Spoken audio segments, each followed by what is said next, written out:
Hello, everyone. Welcome to the Travel Coach, moving body, mind, and spirit. My guest today is a woman with a passion for meaningful travel. She's the founder of Muxima Planet of Emotions, an online platform that promotes responsible tourism in Portuguese speaking countries. The idea of this project came after she organized her first trip in Africa and Brazil and realized how many beautiful community-based and eco-tourist projects there are in Portuguese-speaking countries and how most of them don't have the projection they deserve. Barbara Diaz Pais, welcome to the Travel Coach. Thank you, Sonia. It's a pleasure to have you here today. Thank you for joining. Very welcome. My first question for you, Barbara, is about your relationship with travel while you were growing up. What are your memories? How was your life in respect with travel in that time? Okay, so when I was a child, I didn't travel that much, apart from a very big trip from Angola to Portugal. It was a long and very transformational one because I was moving from Africa to Europe and in conditions which were not great because there was a civil war going on. So that was my very, very first one. And then while I was teenager in Portugal, I didn't really go anywhere. And so when I started traveling, there was in my youth, and I was working on my holidays and trying to visit a little bit around. So those were my first trips. Okay, so this trip to Angola, how old were you? I was 8. Yeah, I was 8. So it was already, at that age you can already know between living in Africa and living in Europe. It was quite a shock for me, especially the cold. I didn't like it at all. Can imagine. I just wanted to go back to Africa. Yeah. Oh, that's great. So I know you are an activist about environment. So when all this started to be like more prominent in your life? Well, for the animals, it was something which was always very strong since I was a child. I never, my grandfather used to do roast piglets, and it was, oh gosh, that was such a horrible thing for me. I used to hide in the neighbor's house not to see the piglets, and I always said to myself I would never want to eat meat as soon as I could stop doing it. So when I was like a teenager, I was, taking animals from the streets. I started volunteering for an environmental protection organization. So I started quite early doing that kind of thing, and I never stopped. And then I worked for farm animal protection for about 15 years. And that was like my second job, and it was something I was really passionate about. And at the same time, I was volunteering with Greenpeace, with Plan International for the rights of children and specifically the rights of girls, of little girls, gender equality. So yeah, that's my life really. I can't stop fighting for the things that I believe need to be changed. Yeah, I can see it in your DNA. So, and also you're passionate about travel, right? So did these two passions, the love for the environment and the love for travel, kind of, how they were matching and how did you try to solve that situation? Yeah. As you said, when I first tried to organize my first trips outside Europe, I wanted them to be as fair as possible. I didn't want the money to go to any multinational companies, and I wanted it to stay with the communities I was visiting. So I started researching it, and I noticed that I was researching with the words I knew from Portugal, which were not working for Brazil, for example, even though the language is the same, the vocabulary sometimes can change quite a lot. So it took me quite a while to organize a trip. I always traveled as an independent traveler. I never joined any agency or anything like that. And for Brazil, it took quite a while. And I found, gosh, this is really crazy because it's the same language. So imagine for those people for whom the language is not supposed to be. How hard it must be to find something that is fair, some kind of tourism projects that you can be sure are fair to the environment, fair to the people, and fair to the animals. And that's how the idea came of creating a platform that would promote responsible tourism in different countries. And you know how it is. It starts with you don't know exactly what you're going to do about it. You just say, well, there is a problem in here. What can I do about it? And then now the way I feel it is that responsible tourism is great for an activist because we can put it all there. The protection of animals, the protection of people, of children, of the environment, everything is in there. And so it is really passionate. I'm really passionate about it. Really. That's awesome. And how did you come with this idea of the word, the responsible travel, these two words together? Where did you hear for first time? How did you research this on Google? Yeah, actually, the first time I was looking for fair trade tourism, because I didn't really know how it was done. And I thought, okay, there is fair trade, so there might be fair trade tourism. And so I looked for it. And you can find fair trade tourism in South Africa, for example. That's the kind of things I was finding. They were mainly in Africa and particularly in South Africa. And then I bumped into the word community-based tourism, and I found that it was a new form of traveling, where you stay with the community, where you know that the impact is positive because it's the communities who organize and who decide who they are going to welcome, how it's going to happen. So they have, the power is in their hands. And so then I discovered these new words, community-based tourism, and responsible tourism, new tourism. All these words that I didn't know before. So responsible tourism is the tourism that respects the communities that welcome us, that respects the environment, and respects the animals. At least that's, a few of the definitions I saw and the way I see it as well. That's great to know because there are so many concepts and people trying to find the best way to travel. So it's important to know what the definition of each one. So we are talking, what year was when you researched these words? Oh, it was quite a while ago. Let me see, about 10 years ago.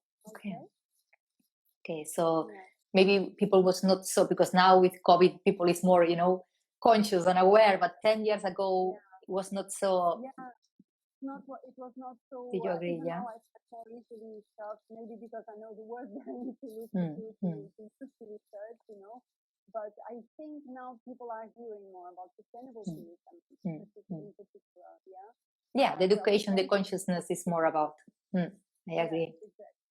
Yeah. So you found that trip to Brazil. So I don't know, you were searching for Brazil specifically. Why Brazil? Because it was a dream since I was a child. It was, I always say, I joke about it, but you never know. I always say that I might have lived in Brazil in another life because without knowing anything, not a lot about it, it was like, I have to go to Brazil one day, And I still feel very strongly about it, about Brazil and about Africa. It's like my two passions, And I wanted to go to Brazil, and so I started organizing something, and I wanted to stay there. One of the things of sustainable and responsible tourism, when you want to travel in a responsible way, you should look to stay longer in the places and visit less places. Yeah, not to 70 trips a year for 2 or 3 days, but to really limit your trip and stay longer so that the impacts of your travel are stronger in the places you visit, the things that you spend in there. So that's one of the things. So I was looking for a long trip, a long in the sense that, if you're working, you cannot stay for months, but at least 3.5 weeks. I thought, okay, this is it. This is the minimum for me, 3.5 weeks. So there was a lot to research, and I was looking forward to go into this country I had dreamed about since I was a child. It's like magic. It's to me, yeah, Brazil was related to something magical for some reason. So it was a fulfillment, trying to fulfill this dream that you had as a child. And did you see yourself there with your family? What kind of trip was this? Especially with my mom, because we had actually family in Brazil from my mom's side, and she had a cousin in there with whom she always communicated through writing, and she had never met. So I thought, okay, I have to go there with my mom. I have to take her along, and for her, if I don't take her there, she could go. So yeah, for me it was something that I wanted. I wanted to take her with me, and of course, I wanted to take my partner and our son. So yeah, it was a family trip, and that was the way we organized it. Sounds good. So you had everything ready, everything prepared, and then something unexpected happened. Yeah, then something unexpected happened. My little sister, she was very sick with cancer when I actually organized the trip. Yeah, she already had the cancer, but she was having kind of a normal life, if you can call it. So I never thought anything bad would happen. Especially what I did think was that, look, you never know when something is going to happen to you. So I've been dreaming about this thing forever. I have to do it now, I felt it like kind of an urgent thing, because I say, well, I have to do it now. Who knows? Who knows what's going to happen to me tomorrow? So let's go and do it as soon as possible. I felt it really like an urgent thing, and so I organized everything, and my sister was still kind of okay. And then a few weeks before we were supposed to leave, she died. She passed away. And so it was, in fact, she started being really, really sick. And so, yeah, I started talking with my mom, saying, what are we going to do? She's really sick. We can't travel while, in this situation. And in the meantime, she passed away. So it was, I felt it like, for some reason, that urgency of organizing this trip was because it was needed.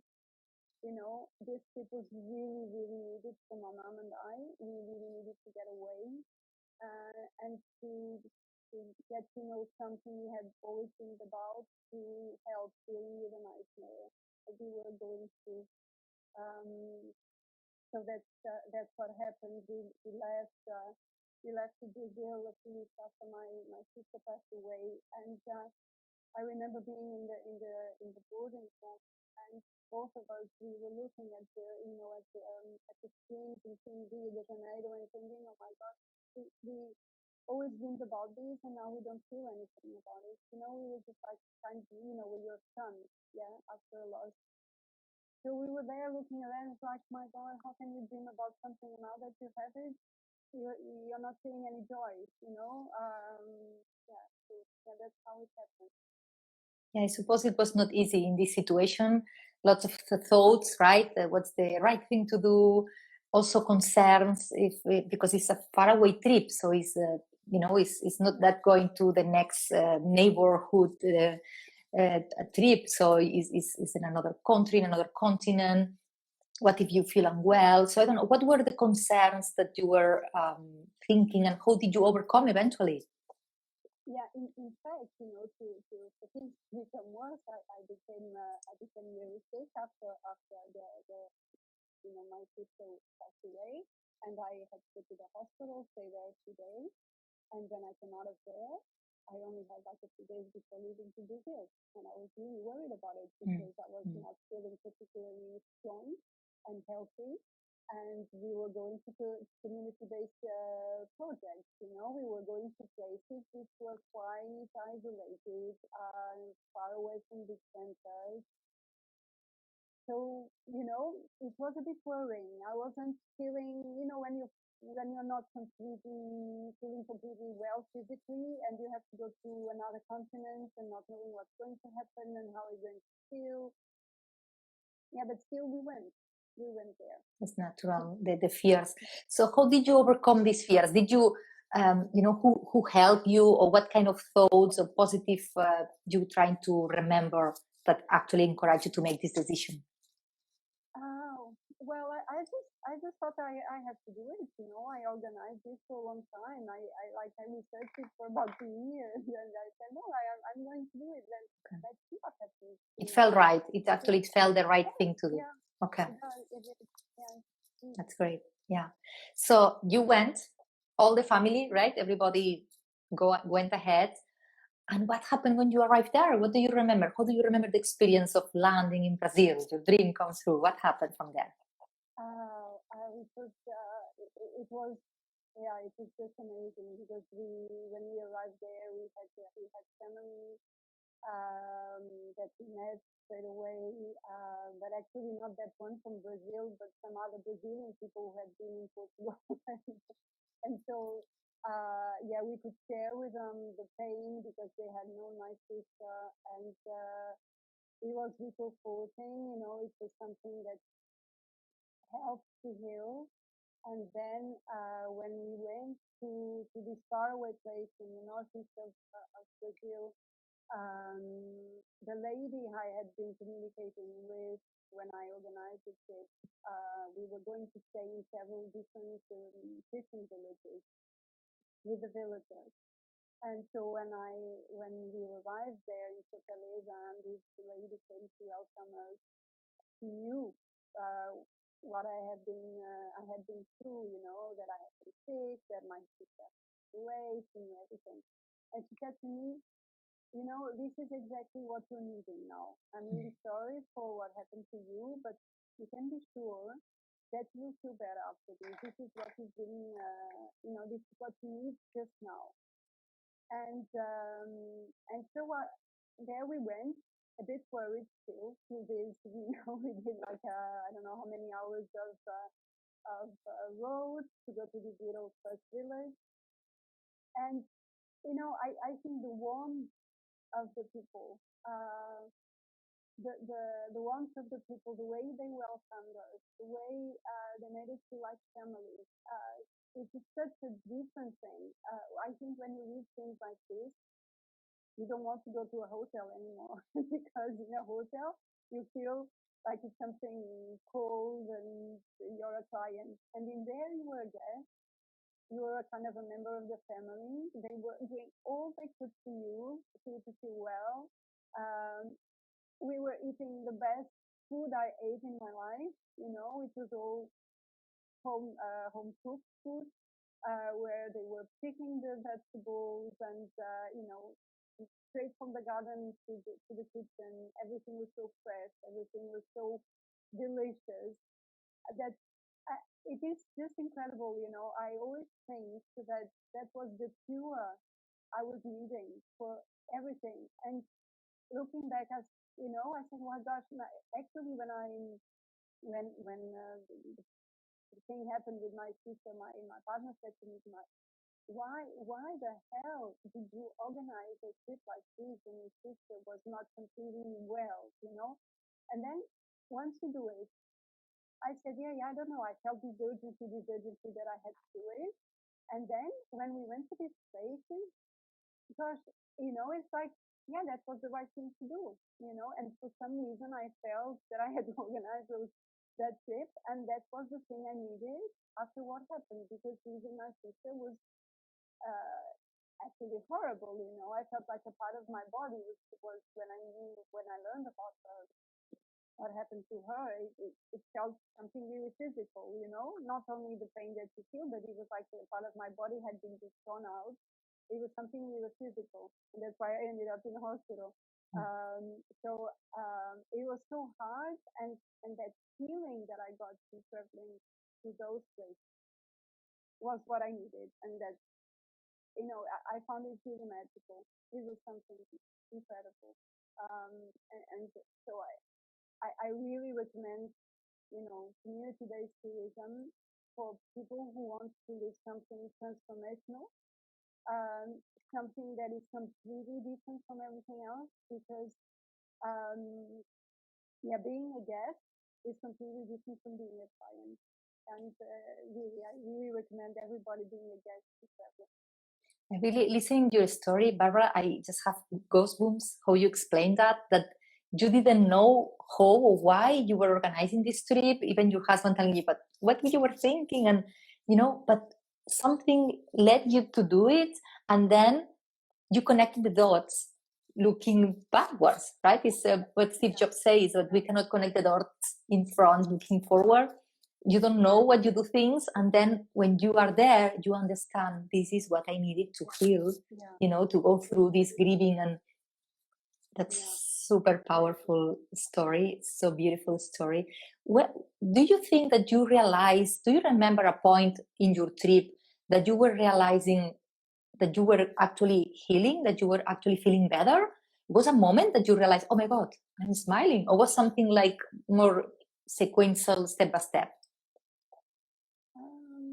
Well, as you say there about 2.5 weeks, it was something that took its time. It was step after step. But even though, for example, Rio de Janeiro is a wonderful city, it's beautiful, I loved it and all that. And we were visiting with family, so it was really nice.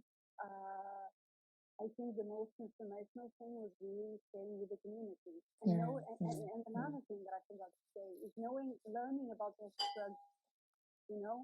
Learning. We stayed, for example, with something that is called in Brazil Movimento do Sem Terra, the movement of the people without land. And so they had this land that had been given to them by the state, but with nothing.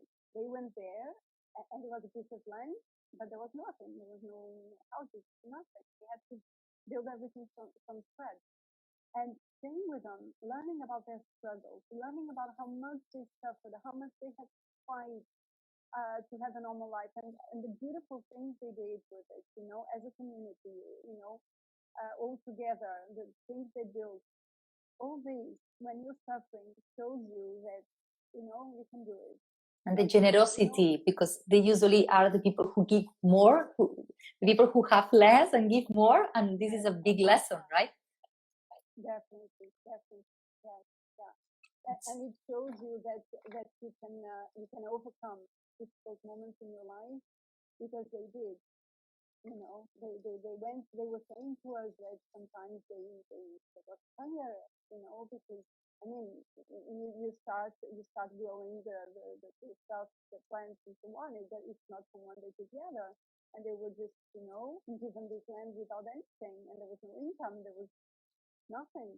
So they said that there are times there, the first times were really difficult, and that was. All those stories and all those life stories, really help you moving forward. Is there any story, any specific anecdote that you want to share about what they told you or what you saw that really made you change, transform your life, and actually decide to bring more people to these communities and have the same experience you went through? The amazing thing about them is that they fight for the land, they fight for the planet, they fight for the nature, to be protected, for the species to be protected. And it is so surprising, because you realize that you're not expecting people who, most of them, never left their village, to be so conscious, so aware of the need to protect nature,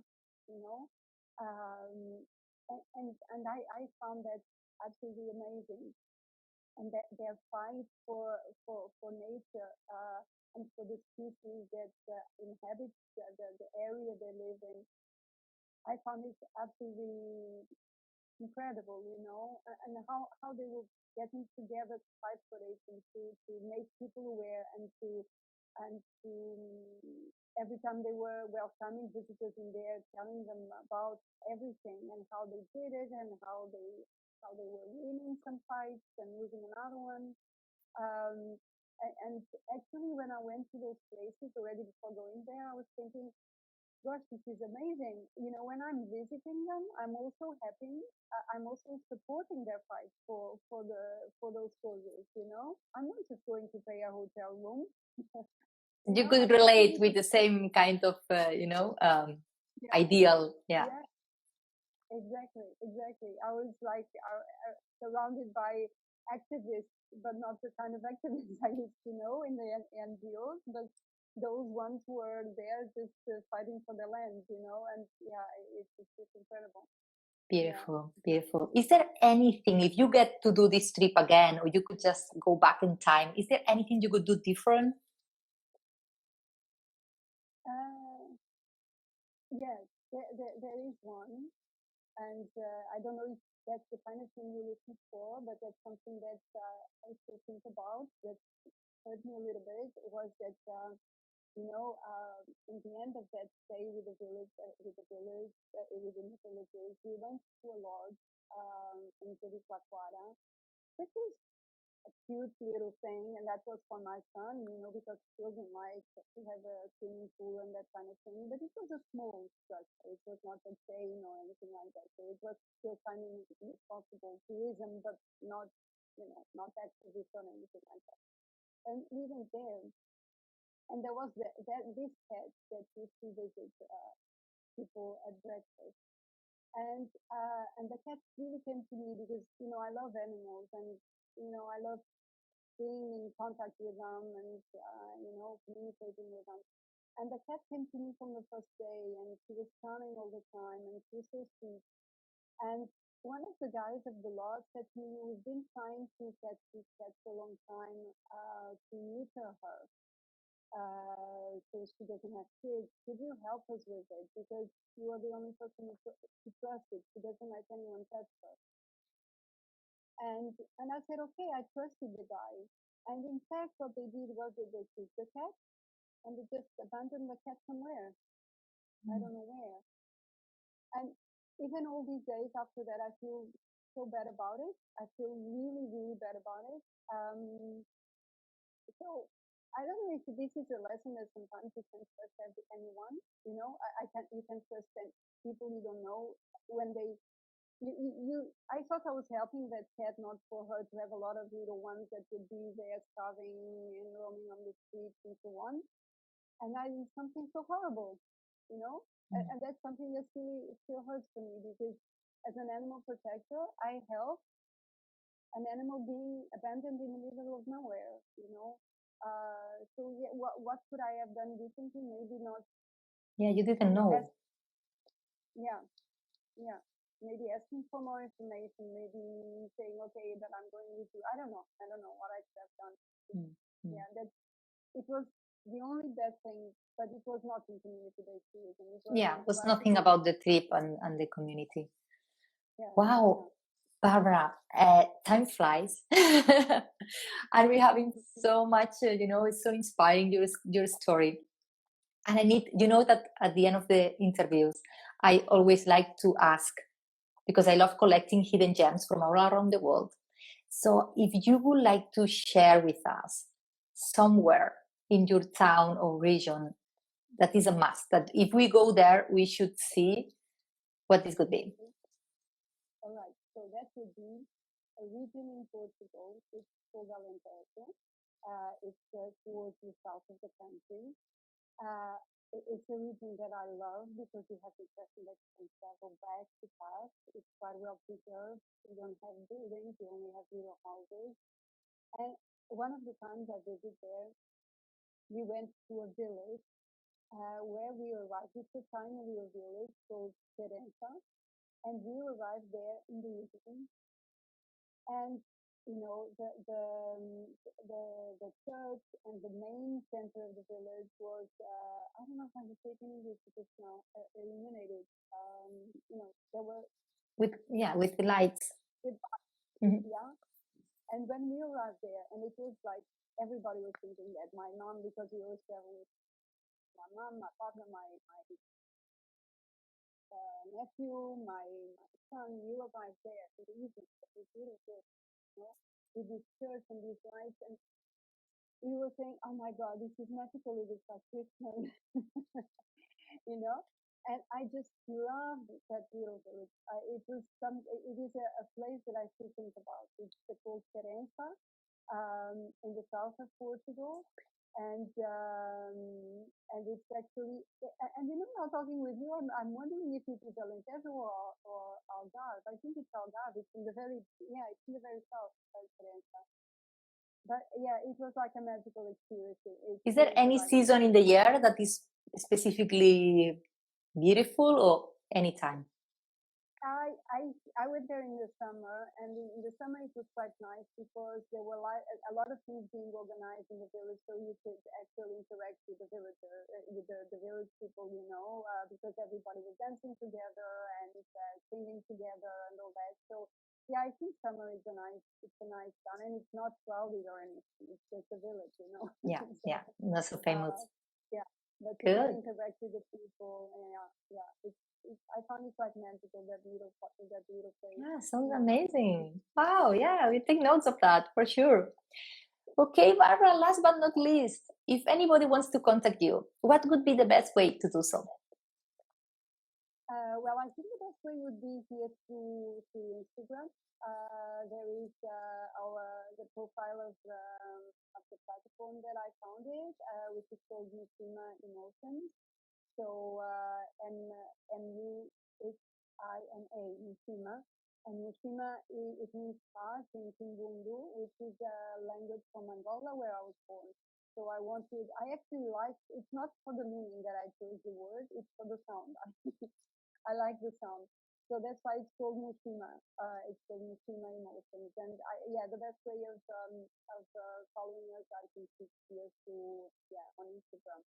Perfect. Okay. That suits you perfectly. Thank you, Barbara. It's been a pleasure to have you on board the Travel Coach today.